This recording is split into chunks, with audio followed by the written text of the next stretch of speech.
Kaya po mga kapatid, amen, lagi po tayong ihingi sa Panginoon ng praise God, o sa sangguni sa Panginoon. Praise the Lord, hallelujah. Ang ating nararapat na gagawin. At sabi doon mga kapatid, tuturo sa atin yung kanya pong landas, yung kanya pong daan. Ito po ang magpapag-guide sa ating mga kapatid kung humingi po tayo ng gabay sa ating mahal na Panginoon. Praise the Lord. Hallelujah. Pangalawa, ano po ba ang maaari natin gawin mga kapatid? Praise God, para po magawa natin yung tamang magpapasya o tamang desisyon sa mga buhay natin. Sabi ng Joshua,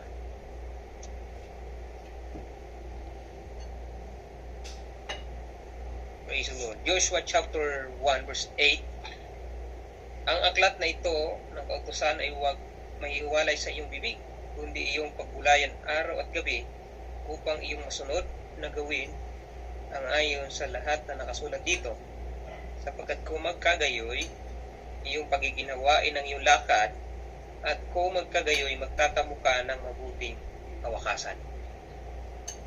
Praise the Lord.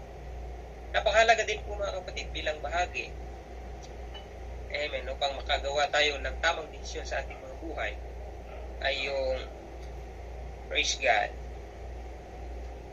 pagtangkilik sa mga salita ng Diyos.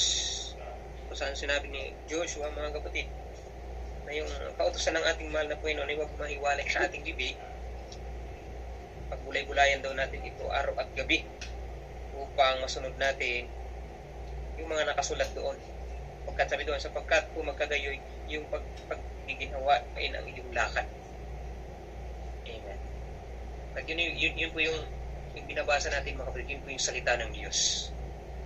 Sabi ng Psalm chapter 190 verse 105, amen, na yung salita ng Diyos, siya yung ilaw na ilawan ng ating mga paa mga kapatid, no? Praise God, hallelujah. Kaya napakahalaga ng salita ng Diyos, amen, hallelujah, na kung saan ito ay tumutulong sa atin, praise God, sa pagdesisyon natin sa ating buhay. Kasi minsan, nag-iisip tayo mga kapatid, amen, hallelujah, ng mga bagay-bagay. Salamat sa salita ng Diyos na yun po yung pumapasok sa isip natin, kumukontra, nagre-remind na basically hindi maganda mga kapatid kung kahinatnan. Siguro siya yung ating pinakagabay, yung sabi nga doon, ilawan ng ating mga paa. Kaya po mga kapatid, amen, lagi po nating sikapin na lagi po nating mabulay-bulay salita ng Diyos. Araw at gabi pa nga sabi mga kapatid. May kalalasan sa atin na nabubulay-bulay lang natin ang salita ng Diyos. Pag meron lang pong gawain, tulad ng amen, Bible study, prayer meeting, at Sunday. Sabi ni Joshua, dapat araw at gabi. Kasi anytime, amen, nandyan yung pagsubok. Anytime, nandyan yung tukso. Kung ikaw ay laging sagana sa salita ng Diyos, ganito mga kapatid, basta-basta madadaig. Praise God, hallelujah, sapagkat ito yung ilawan mo sa iyong mga paa mga kapatid. Amen, hallelujah. Praise God. So, iwasan natin mga kapatid yung over sa panahon ngayon mga kapatid, ng ano talaga natin lagi yung cellphone. Amen.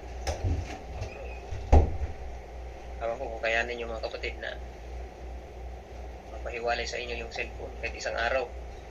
Labo yata mga kapatid, no? Amen. God, kagising pa lang, hanap na agad cellphone. Amen. Kaya bawasan din natin yung sobra-sobrang paggamit ng mga gadget mga kapatid, na kung saan nakakaligtaan na po natin salita ng Diyos, na kung saan ito po ay gabay natin. Pakahalaga nito mga kapatid, ito po yung pagkain nating spiritual. Kung sana ay katulad ng ating physical na pangatawan, makain po tayo ng 3 times a day. Pag nagkulang yon, nakaramdam po tayo ng panghihina. Matamlay tayo pag di tayo nakakain mga kapatid. Especially tanghalian. Purog. Lala ko yung young people ng Unisa. Purog daw ang yantiyan. So, ganun din yung kung di tayo paggulay-bulay ng salita ng Diyos, magpurog-purog ka rin spiritually. Amen? Kaya dapat mga kapatid, paggulay-bulayan din na po natin salita ng Diyos. Pakain po natin yung ating pag-isip ng puso ng salita ng Diyos mga kapatid. Palakpakan po natin ang ating mahal na Panginoon. So, pagbulay-bulay, yan po ang pangalawang paraan. Pagkat ito yung isa sa mga gagabay sa atin. So, light of our feet, ilawan ng ating mga paa. Praise God. Recap tayo mga kapatid, no? Unang-una, para makapagawa tayo ng right decision. Praise God. Sabi ni David, amen, sasangguni po tayo sa Panginoong Diyos. Praise God. Hallelujah. Po tayong gagawa lang ng sarili nating decision. Agad-agad tayo po natin agad itatanggapin yung mga oportunidad at ay magkikipagsangguni po tayo sa ating mahal na Panginoon. Pangalawa, praise God, yung pagbubulay-bulay ng salita ng Diyos. Praise God, hallelujah. Pangatlo mga kapatid, paalala ni Pedro, sabi po natin, 2 Peter 2 Peter chapter 3 verse 17. Praise the Lord.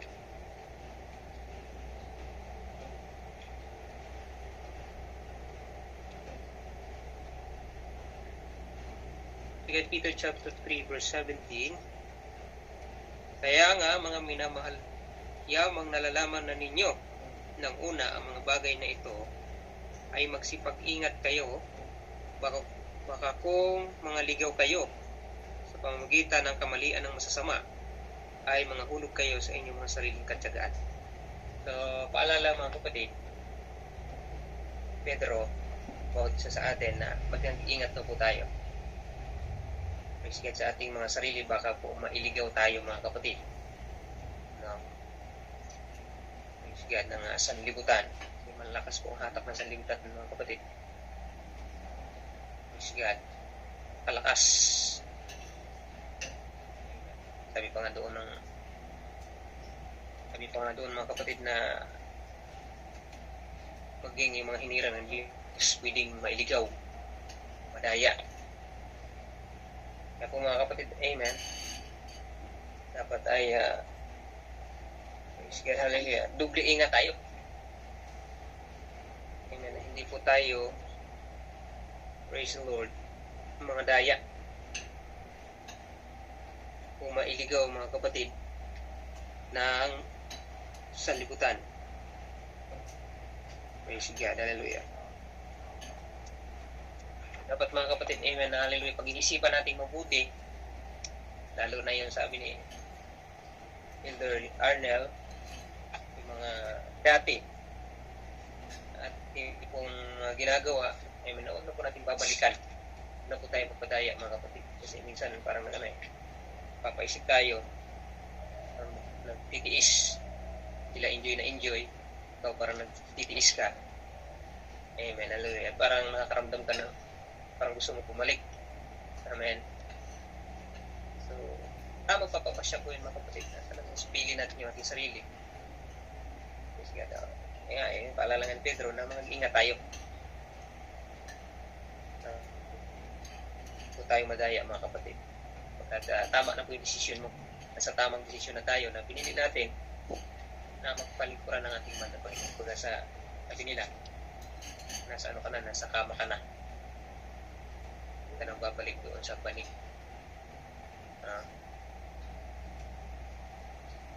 sahig.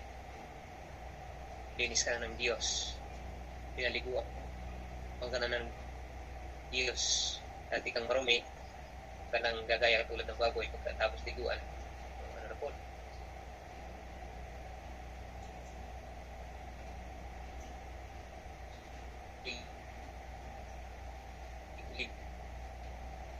Ligid-ligid na baboy. Nilinisan na, liliguan na, balik na naman doon. Ligid-ligid. Gusto sa lapok. Okay. Say praise the Lord. Amen.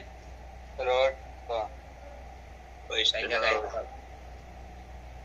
Tayong gagaya sa baboy, mga kapatid. No? Ilinis na tayo ng Diyos. Malinis na po tayo sa kanyang paningin. Kinalimutan na ng Diyos yung ating kasalanan. Kung natin babalikan. Dati mga kapatid. Kinilala na po niya tayo, mga kanyang mga anak. Amen. Sabi niya, yamang banal ang tumawag sa inyo, kaya rin naman ay magpakabanal. Nag-aantay na lamang po tayo sa Panginoon, kundi pagtitiis na lamang. Mga nung isang preacher, simula ngayon na hindi na tayo magtitiis ng 100 years. Kunti lang na yun mga kapatid. Pinawihan ka na ng buhay, tapos na. Pinawihan na tayo, tapos na yung ating sacrifice. Tapos na yung ating pagtitiis. Kasi namin, kaunti lang yun mga kaunting pagtitiis lang. So mga ingat. Ito yung sabi ni Pedro. Amen. Sabi niya, baka kung mailigaw kayo, pamagitan ng mga kamalian ng masasama. Nakasanghatak nito mga kapatid eh. Pwede tayo madaya. Kaya dapat mga kapatid, praise God, mangibabaw tayo.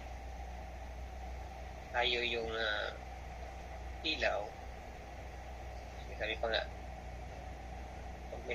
pag nagsindi ka ng ilaw, ilalagay ko yung ilaw sa taas para maliwanagan mga kapatid. Hindi ka nagsindi ng ilaw, itatago sa ilalim na mesa. Sabihin, ilaw ka na nasa libutan dapat. Dapat yung nangingibab para mailawan yung mga sa kadiliman. So yan po yung babala mga kapatid ni Pedro. Bawat isa sa atin. Praise God. 2 Timothy, ano po sabi niya sa 2 Timothy? Chapter 3 verse 14.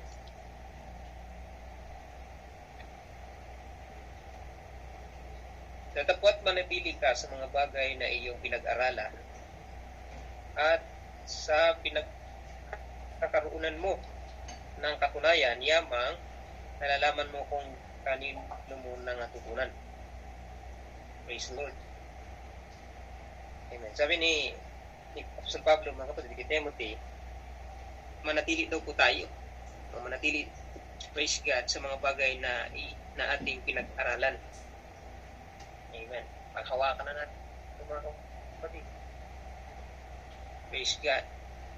Itong mga aral na ating napag-aralan. Manatili na tayo, huwag na tayong bibitaw. Sabi ng Proverbs chapter 4, verse 13. Amen. Na ito yung ating buhay. Sige, batayin po natin. Proverbs Lord.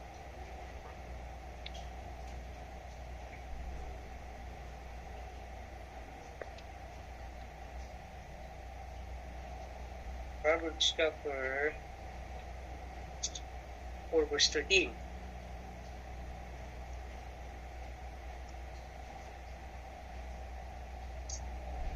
Hawakan mong mahigpit ang turo, huwag mong bitawan iyong ingatan sapagkat siya ay iyong buhay. Kaya po mga kapatid, sabi niya kung Pablo, manatili tayo. Mga tinuro sa atin, natin po mga apostles, ng ating po mga pastors, bishop, ito po yung panghawakan natin. Puso natin mga kapatid. Huwag na po natin bitawan, huwag po natin kalimutan. Ito po yung ating buhay, sabi ng Proverbs. Praise God, hallelujah. Kaya po mga kapatid, hallelujah, manatili daw po tayo sa mga bagay na ating pinag-aralan Sabi niya, at sabi doon, nasa pinagkakaroon mo ng katulad ang nalaman mo kung kanino mo nang natutunan. Alam natin mga kapatid, buhat sa ating mga Panginoon, mga makarating sa Iskaya, hallelujah. Alam natin na talagang tunay ito, legit, 100% mga kapatid. Saan maliligtas yung mga apostles, palataya po tayo, naliligtas din po tayo. Dahil yung ating pong sinusundan, yung mga beliefs, practices, yung ating pong mga apostles noon. Kaya paghawakan na natin. Meron na po tayong panghinaan ng loob. Hawak-hawak na natin mga kapatid yung tunay na kayamanan. Nasabi doon sa parables, tandhaga ng ating mahal na Panginoon, may isang lalaki na naghahanap siya ng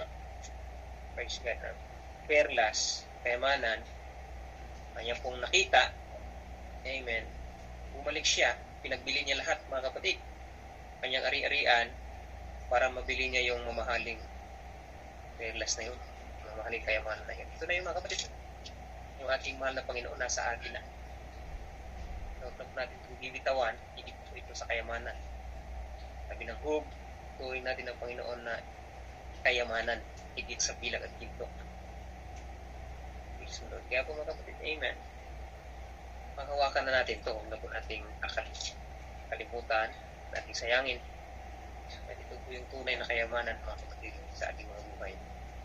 Kaya palapakan po natin ating mahal na Panginoon. Nandyan pa ba kayo mga kapatid? Lord. Praise the Lord. Manatili po tayo mga kapatid. Amen. Praise God. Huwag po nating huwag na po tayong bumitaw.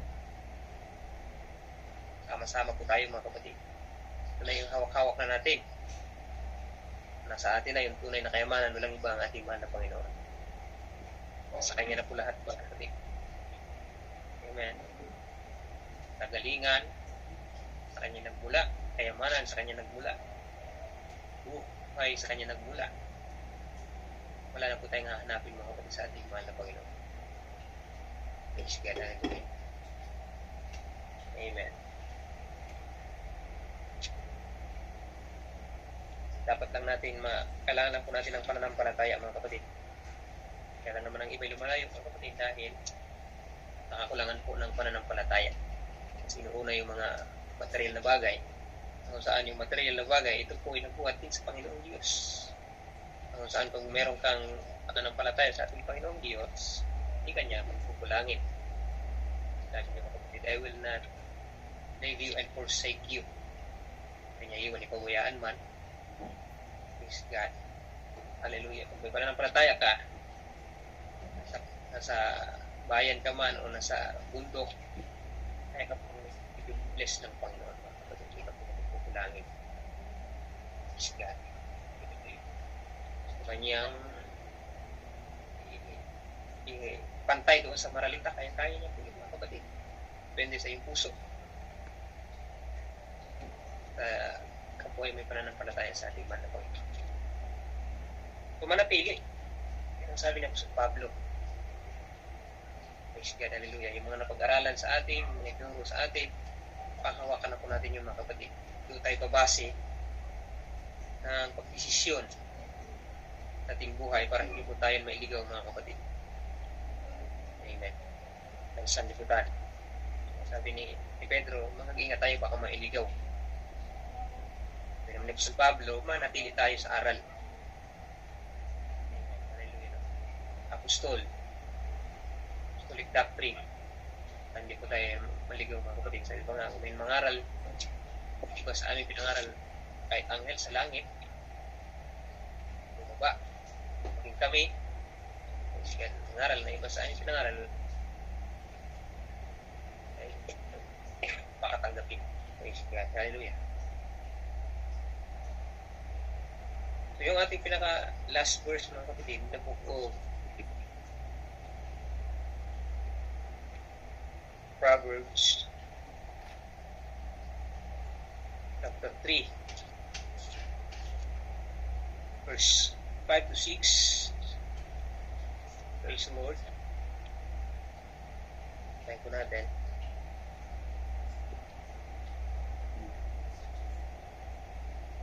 Maniwala ka sa Panginoon ang buong puso, no? At huwag kang manalig sa iyong sariling kaunawaan. Verse 6, kilalanin mo siya sa lahat ng iyong lakad at kanyang ituturo sa iyo ang mga landas. Praise God, hallelujah. So, napakagandang verse, mga kapatid. Amen. Na kung saan ay tuturuan po tayo ng Panginoon na magtiwala lang po sa Kanya. No? Amen. Pagkatiwalaan mo sa Panginoon lahat ng iyong problema, lahat ng iyong desisyon sa buhay. Amen. Ipagkatiwala mo na sa Panginoon. Hindi mo na kaya, ibigay mo na sa Panginoon yan. Amen. Ang sabi ng Panginoon,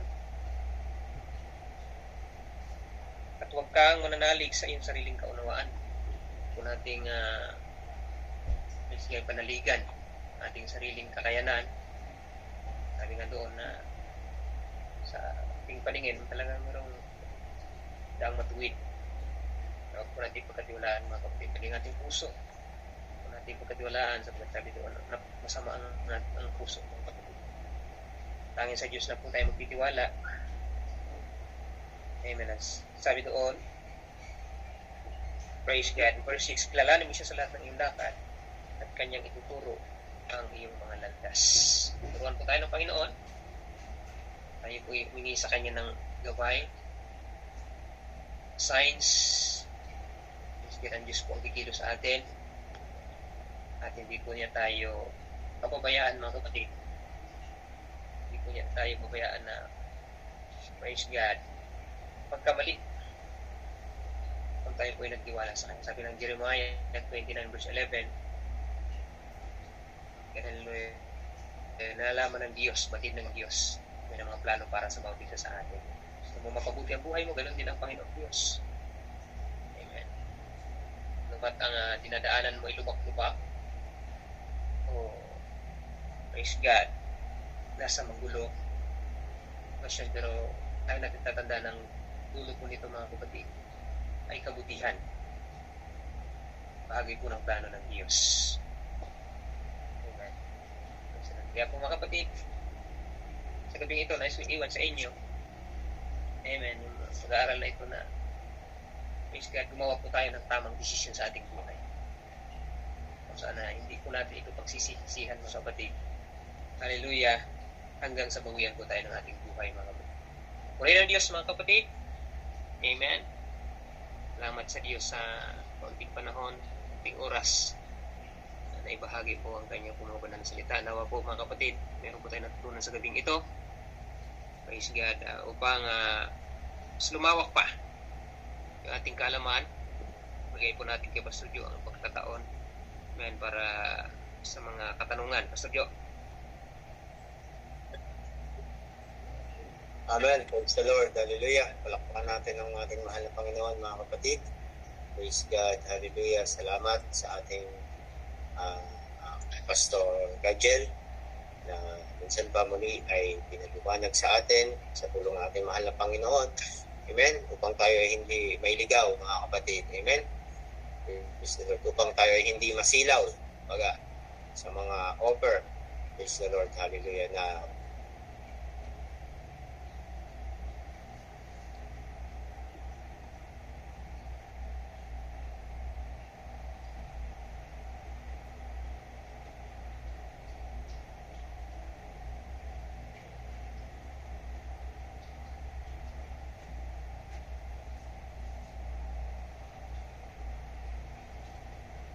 Pastor Arvin, wala yata siya.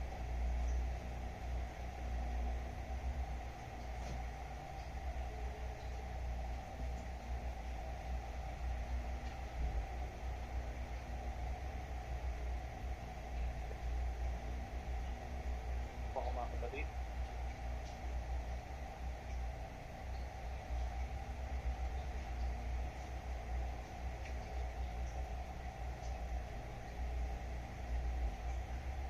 paman, mga kapatid,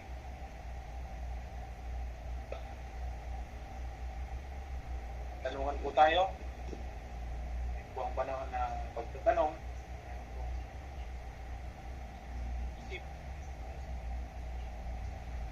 topic, daya po kayong mag-post. So, bigyan natin ng pagkakataon mga kapatid. Tanong.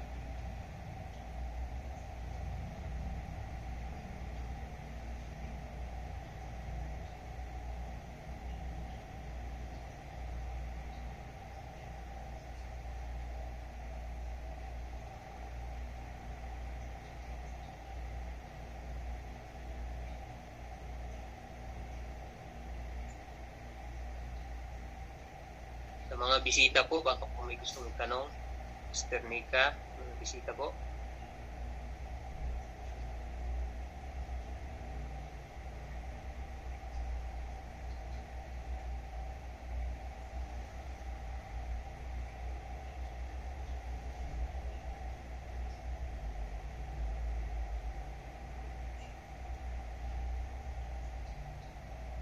Ano po mga kapatid, sa mga pagkatapos itong gawain natin.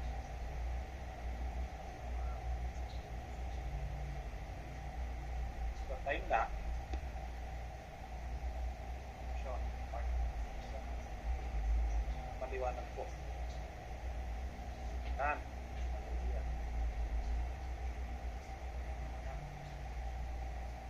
Meron pong katanungan dito si Brother McCoy, nakasulat. Type, tama po ba, Pastor Gigel? Yun. Lagi dito, Pastor.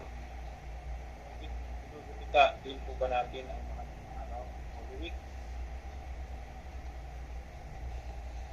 Holy Week. Holy Week. Pastor, yun po ang katanungan.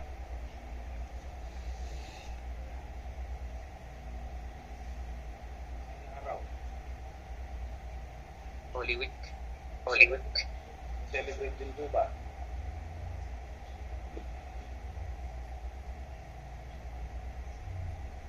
Amen. Praise the Lord. So yung Holy Week, amen, hallelujah, yan ay pag-alala sa pagkamatay ng ating mahal na Panginoon, mga kapatid. Wala naman pong exact na date, na month. Praise God, hallelujah, na nakalagay doon sa banal na kasulatan, mga kapatid. Nakalagay lang doon ay oras, araw, buhay muli, oras ng pagkamatay, mga kapatid, ng ating mahal na Panginoon. So yung tanong ni Brother McCoy na inugunita, actually ginagawa natin yung mga kapatid.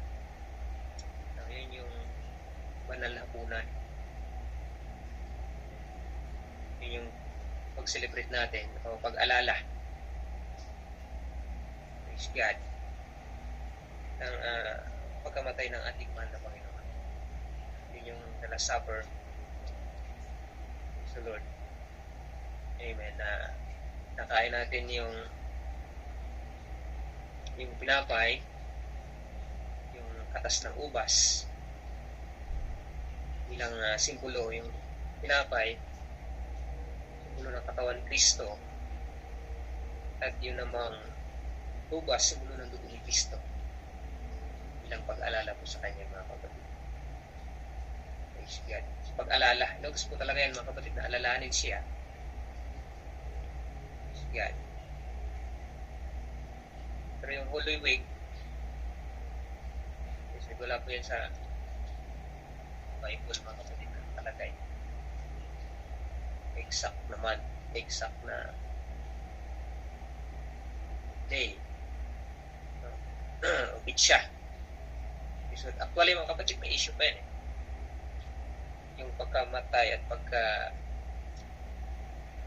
pagkabuhay. Kasi yung bilang yan, mga kapatid, pagkabuhay kasi yan eh. Kasi linggo, kung di ako nakamali sa Rugby.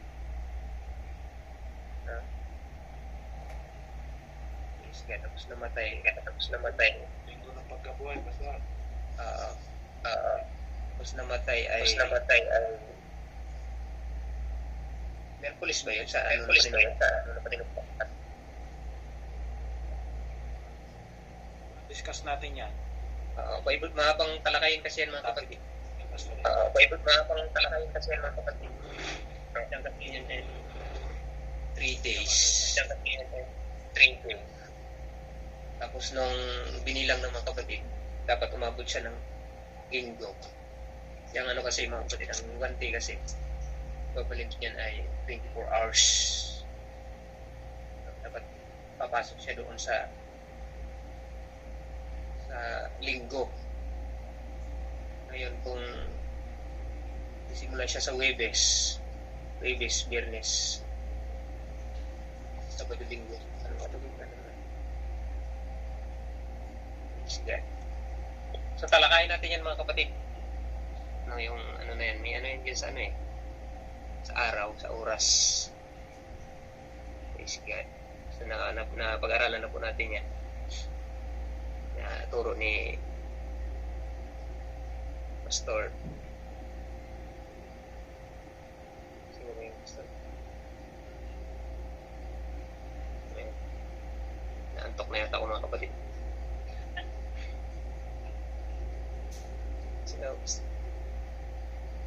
So natalakay na po yan doon sa convention. Praise God. Tungkol yan mga kapatid sa ano na yan. Sa araw yung pagkabuhay at yung pagkamatay. Praise God. Pastor RB, ikaw na po magpatuloy.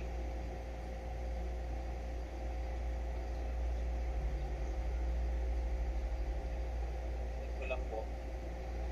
Kung ang tinutukoy ni Brother Makoy doon sa tanong, Holy Week, first thing, tinatawag na Holy Week, Catholic practice, ay kasama yung mga ritual. Marami mga ritual lang nangyayari sa Holy Week. Iba-ibang mga grupo, iba-ibang pag-adapt. Meron mga gumaganap retreat. Man, dyan sa Pampanga, sikat na sikat. Siya, pinapako sa cross dyan. Kada, hindi ko alam kung ano yung exact date, pero tatapat yan, Brother Makoy. Tinatawag na Holy Week. Ito lang, ginagawa nilang practice na kaaya-aya sa paningin ng Diyos. Kasi ikaw mismo magpako sa sarili mo eh. Yung mga ipinapako, umiinom muna ng serbesa.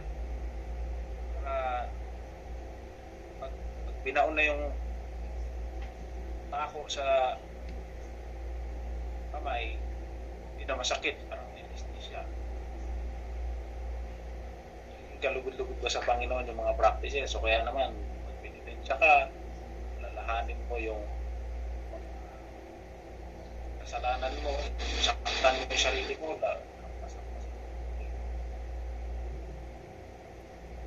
practices na yan, Holy Week. Papakita ka na nagsisisi ka sa panahon na yun. Pero after ng Holy Week, balik ka pa rin, ganun ka pa rin, manginginom ka pa rin. Ang pagbabago. Kung tinutukoy na paggunita, ganon, maling paggunita yun.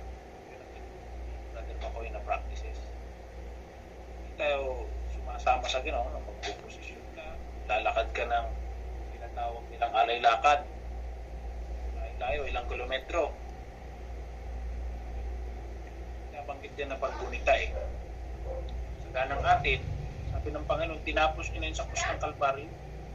Kailangan pahirapan pa yung sarili mo. Saka kung tayo ipapako sa krus, hindi naman tayo parapat dapat eh. Yung ating dugo marumi. Sabi ng Panginoon, yung dugo nilang yung magdilim. Siya lang yung tanging karapat dapat. So, tanging magagawa natin, alalahanin yung ginawa ng Diyos para sa atin. Alalahanin yung ginawa ni Kristo para sa atin. Hindi tayo gagaya doon na gugunitain natin yung Holy Week. Buti pa nga yung week, holy eh. Diba? Sana yung tao rin. Ito nga yung dahilan ng kung bakit napako si Kristo na bumaba yung word sa lupa, katawang tao, para tayo mapabanal, tayo mapahuli. tao na banal. So may sinabi ang Biblia dyan sa Colossians chapter 2 verse 8. Maaari tayo maligaw sa mga practices na yun. Kasi pagpapakita yan ng ng relihiyoso. Parang relihiyoso, ikaw ay banal. Pero doon lang sa part na yun na Holy Week. Pinabanggit ng Biblia. Pero basahin natin doon, Brother Makoy, sa Colossians.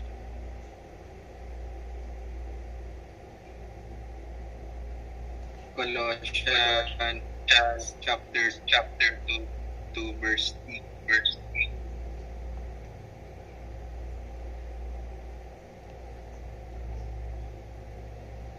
Na siyang kinatataguan ng lahat ng mga kayamanan ng karunungan at ng kaalaman. Brother Makoy, 2:8. Ay, 8. 8:8. Kayo'y magsipag-ingat, baka sa inyo'y may bumihag sa pamamagitan ng kanyang filosofiya at walang kabuluhang pagdaraya, ayon sa salit-saling gasabi ng mga tao, ayon sa mga pasimulang aral ng sanlibutan at di ayon kay Kristo. Yan. Sabi ng Panginoon, katulad ng pinakita ni Pastor David kanina, na mag-ingat sa iyong sarili dahil sa sarili mong katsagaan na magpapakita ng Diyos, so ikaw ay banal sa pamamagitan ng pag-adapt, no? Pero sabi ng Panginoon, ilinya natin yung ating mga practices sa aral na gusto niya doon sa mga salita niya. Kasi kung iigit tayo sa salita ng Panginoon, maliligaw tayo. Kung titingnan natin, base sa Biblia, nagsiselebrate ba, ginugunita ba ng mga apostol yung Holy Week? Pinitensya ka, mag-alay lakad ka. Meron pa yung lagay ka ng abo sa noo mo.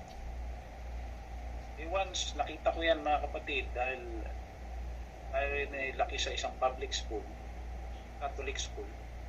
Dati, nakita ko yung practices ng pari na yan na napapila niya yung mga bata dahin tapos lalagyan ng kuwan sa noo. Pero isang practice na nakita ko kandila tunog sa ilalim o parang iba ata yun. Parang iba yung nakita ko. Ilalagay dito. Natanda ko no ng pwedeng meron dyan sinusunog, kung tama ba ako sa pagkakaroon ko, sinusunog yung panaspas. Tapos imamarka sa noo mo bilang pagunita sa yung Ash Wednesday na binabanggit. Ito yan yung start according sa kanilang salit-saling aral na hindi naman pre-practice ng mga apostol.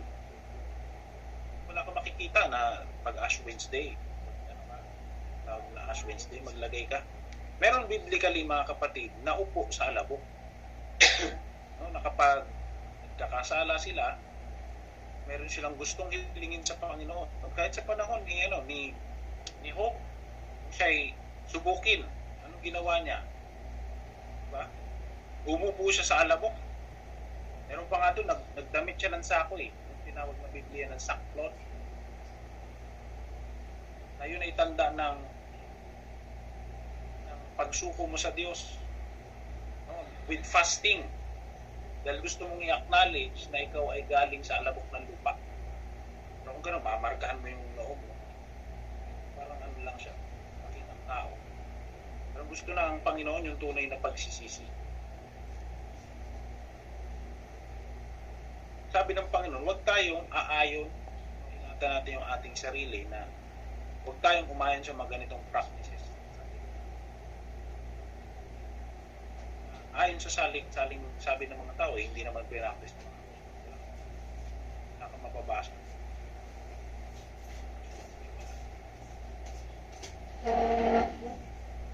Pag pinipin siya, wala. Ganang atin, sapat na yung ginawa ni Kristo. Tapos ng Kalbaryo, na araw-araw alalahanin natin siya. Hindi lang sa Holy Week. Ito, hindi to kaiba doon sa tinatawag na sa aral ng Christmas Day. Ginugunita lang nila yung araw ng pagbibigay o araw ng pag-ibig sa mga buwan na ganito. Sabi lang to eh. Pero the rest of the year, hindi na banal. Hindi sinisik yung kabanalan, hindi sinisik yung Panginoon. Bakit kailangan pang ganun? Hintay mo pa yung Holy Week para ikaw magsisi. Araw-araw ka lumapit sa Panginoon, pagsisihin na yung mga kakasala na patuloy kang mabago. Hindi ka na babalik doon sa paggawa ng kasalanan. Ano natin gagawin? Para mabantayan natin yung ating sarili. Kaya binanggit sa ating sarili. Tayo hindi makaabot doon. Tayo ang ating pagpapagal. Ayaw ng Diyos na pagpapakitang tao lang o practices na walang kabuluhan. Gusto ng Panginoon, sincere na puso. Hindi ka naaayon. Taklitan. Po, Brother Makoy.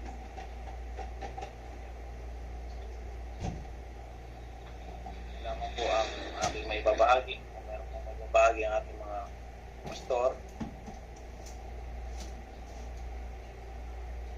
Ayun po sila. Praise the Lord.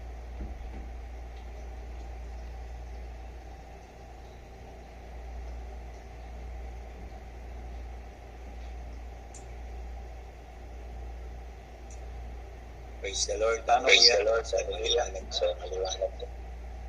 Di ba, Pastor Lucho? Go ahead. Praise God. Kay Evangelist Romy pa, tataw.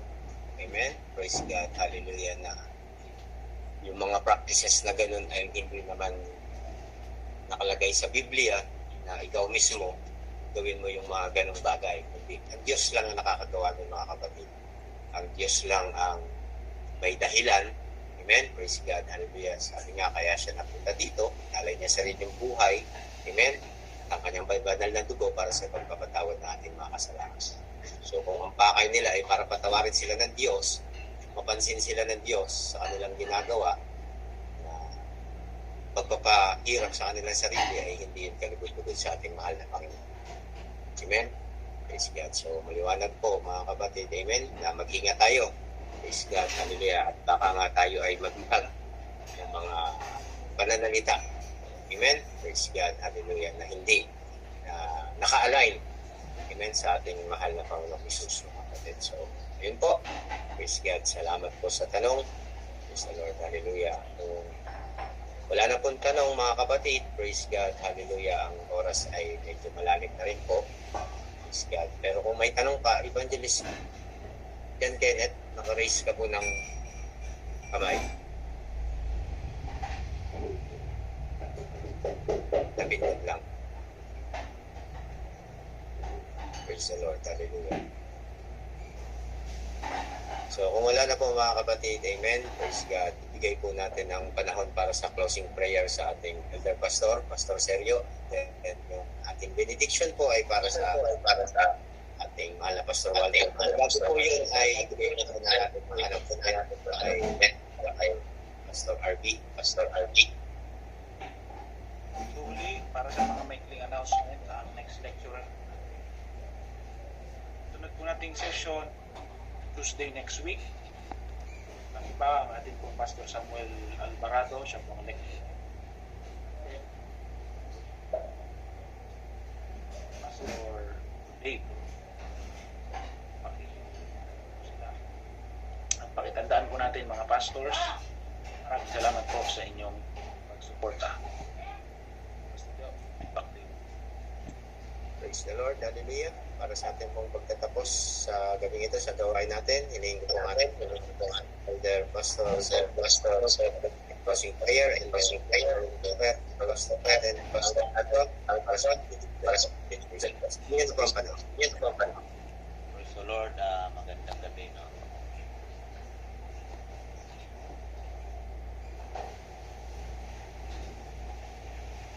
manalangin mga kapatid.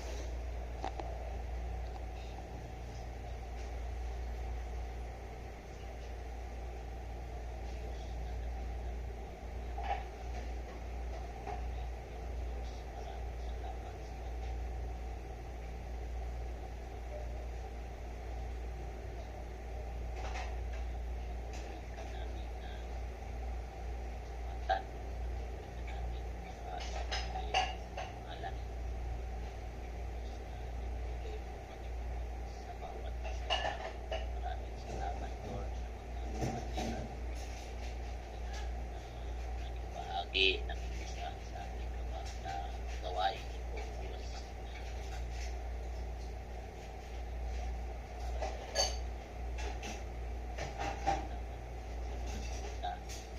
Aming napakinggan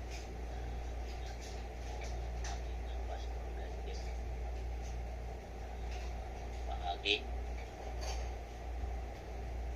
talakay hanggang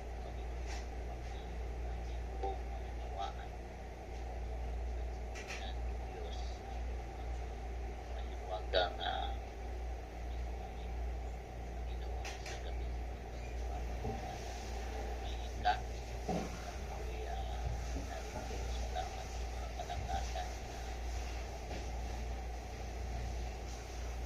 salamat sa mga pagpapala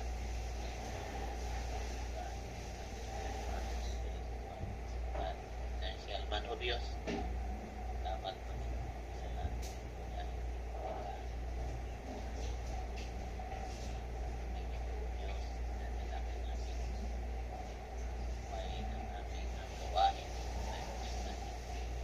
o Diyos, walang kalimutan.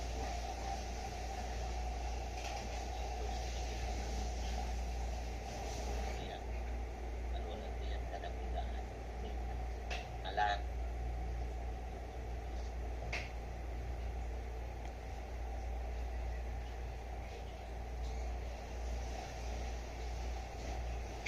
Praise the Lord. Mga kapatid, ito po sa inyong report sa kingdom ng Panginoon. So, receive the benediction. Suma sa inyo ang kapayapaan, ang biyaya, pagkikipisan ng banal na Espiritu Santo, ang Panginoong Kristo. God bless you. God bless you all. Shalom. Regards sa lahat ng mga kapatiran, mga pastor, evangelist, na lahat ng bibigay ng panahon sa ating Bible studies. God bless.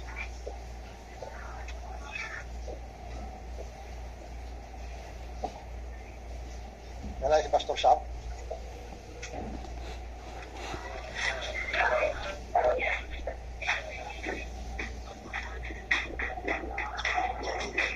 Si Idelito Santo, si Brother Idelito, taga Santo.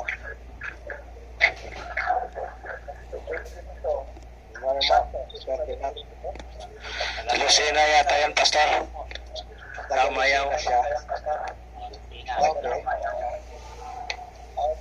Okay. So, Nilis mo may kailan ka dadalaw sa pagbilaw. Pastor Walter, kung kailan ng ni Pastor Sergio?